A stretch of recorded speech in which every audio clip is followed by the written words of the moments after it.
Hi అండి, అందరికీ రథసప్తమి శుభాకాంక్షలండి.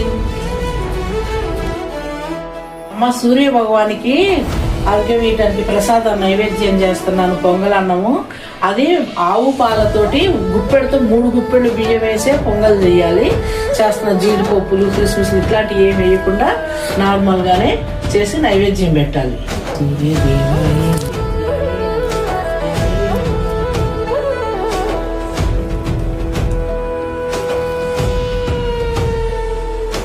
మాఘమాసపు మంచు తెరలు విడిపోగా తూర్పు కొండపై అరుణవర్ణం మెరిసిపోగా కాలచక్రపు ఇరుసు తిరిగిన శుభ తరుణం.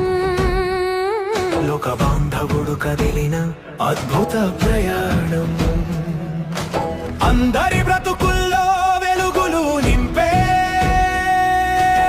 ఆదిత్యుని ఆగమనం.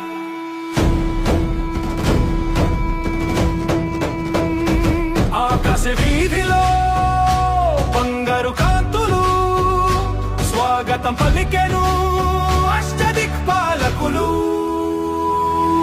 జై భాను జై భాస్కర ప్రత్యక్ష దైవమా, సప్తశ్వాల రథమెక్కి వచ్చేటి మా దివాకర.